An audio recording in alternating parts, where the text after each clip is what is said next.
Informasi selanjutnya masih dari pemerintah Kota Palembang yang mendukung upaya pengentasan stunting dan juga kekurangan gizi pada anak.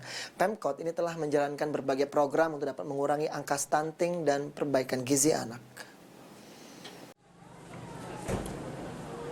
Baik, kami ucapkan terima kasih. Kami silakan. Peringatan Hari Telur Dunia digelar pemerintah Kota Palembang bersama dengan Kagama, Ampera, dan PHDI Sumatera Selatan bertempat di Universitas Taman Siswa Palembang. Kegiatan ini dihadiri langsung oleh Sekda Kota Palembang, Ratu Dewa. Dewa menyebut pemerintah Kota Palembang terus mendukung upaya pengentasan stunting dan kekurangan gizi pada anak. Pemkot telah menjalankan berbagai program untuk mengurangi angka stunting dan kekurangan gizi anak karena merupakan program prioritas Wali Kota Palembang. Kita foto bersama. Kebetulan ini juga masuk dalam salah satu program prioritas Pak Wali Kota, sehingga paling tidak angka stunting dan juga gizi buruk kita bisa dientaskan dan bisa dikurangi.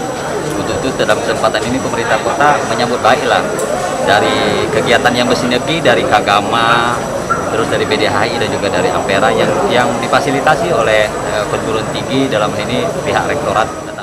Pemerintah Kota Palembang juga memberikan bantuan telur untuk anak sekolah yang mulai melakukan tatap muka meski masih dalam masa pandemi COVID-19.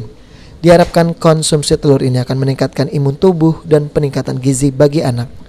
Dewa berharap sinergi yang dilakukan oleh Kagama, Ampera, dan PHDI Sumsel bekerja sama dengan perguruan tinggi ini dapat terus dilakukan.